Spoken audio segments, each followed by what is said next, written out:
Hello, Fireblade here, or Obama Llama. Just watched Factorio's, or Roots Factorio 45 tutorial about why loops bad now. Loops, junctions, they're different. Single-headed trains require loops to go back the way they came. Junctions and double-headed trains don't, but you can use single-headed trains in a junction-based. It just requires a loop at the end to go around. You can use double-headed trains in a loop-based network, and it can go both ways. So it's basically how you create the junction. Now in the video, sorry root, bash time, you didn't know what you're doing. So you come across this junction here. Yeah, there was and is a problem here. This train could not continue forward because there was a train right here that could not continue here because there was also another train right here. Now, this train was not able to go down because he did not put signals here. See? This train's not allowed to go down because it's red. A little clarification here. Place a signal right there. Now this one's red. He comes a little bit further. Now, he was using four car train. So that still wouldn't have been enough to get the train out of the way. This is where the chain signals come into play. So here's what you needed to do to fix the entire problem from that point. Chain signal there, send that train forward till it's out of the way, get the train out of the way, and that little problem was fixed. Now here, all you needed to do was place a signal there. Done. Now, he was using odd spacing here. This is even. So he was using that spacing, which is only 2, 3, 4, and then the fifth one being the straight row. That's how I calculate that. The fifth one being the odd. But he had his like that, where you wouldn't be able to place a signal here. He's also using a drive on right method. Keep that in mind. So he didn't place a signal here either. Keep in mind, he also didn't have chain signals in this version that he was using. He was using version 11.22. Didn't have that, which I'm sure Root kept in mind, but chain signal there, there, there. It's done. 3 chain signals here. Pretty sure Root kind of did that. And then, same thing here. You need chain signal there. You place one here. Place one. Where's the other one? This one right here. Into the junction. And that was good. That solved the problem of the deadlock. Now over here, you were also going around saying stuff like, oh, I can place a cargo wagon here, and it essentially deadlocks the entire base. Well, it depends on what you're deadlocking, what trains go through that loop. I've used loops and I've transferred over to junctions and double-headed trains. Now, it's entirely a preference-based thing. Like, if you do loops, then do loops. If you do junctions, then do junctions.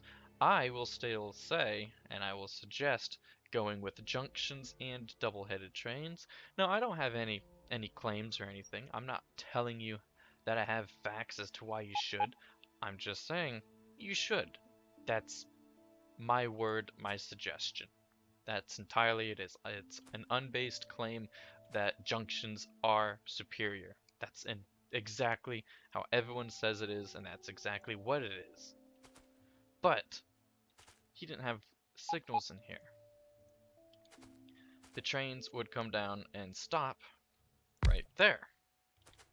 And then it would still be deadlocked because he placed a cargo wagon here. But, as I said, it depends what trains go through there. And he didn't have correct signals here. You gotta have your signals before and after the intersection, or the junction, the loop. Now with the loop, you want to split it up into different blocks. Here. I like this one here, before and after, you know. This is drive on left. This is also drive on left. And here we go to a junction-based drive on left. You got your signals coming into, signals on your turning. And then here's the drive on right variation. Now, I prefer drive on left, even though I'm an American. You can place signals in different locations that I prefer drive on left over the drive on right.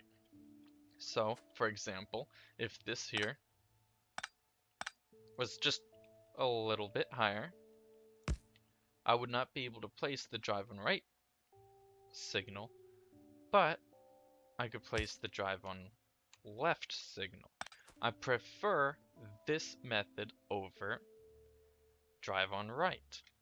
The same preference as using junctions over loops. Same preference as using double-headed trains over single-headed trains.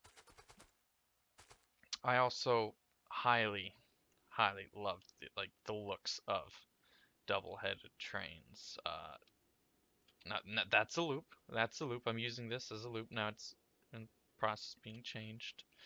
Uh, Now here's something that I'm not sure how a loop-based network will handle. I've yet to see it, but this is 4-lane. It's not the best of junction, but it's there. It's also missing some switch lanes here, but it's there. 4 lanes, 4. It's a T-junction. That's, as Root said in his previous video, all you need is the T-junction, unloading, and the loading blueprints. Now, you don't even need the loading blueprints at all. You just need the T-junction blueprint right here. But you can also use other junctions. A diagonal T-junction, which you're going to require. You might want a diagonal off-ramp junction, which you could use, but you can just use a diagonal T-junction, and then at the turn your system, your rail network. But when you get into 4 lanes and 8 lanes, you can't exactly do that. Now here's where like throughput comes to play. I have tons of trains coming up and down this line. If this was a loop-based network, I'm not sure how that will work out. So here, let me go over a little bit of what Sillyfly said on the explain intersection-based versus loop-based rail networks. He says, a couple pros and cons. Looking at the single-headed train, simple to make, understand. Slightly shorter rails, or I mean, not rails, trains, which is true. Cons, stations must be looped. That's right, they have to have an entrance and an exit going one direction. A double-headed train, pros, stations can be smaller because you don't have to have the through one lane.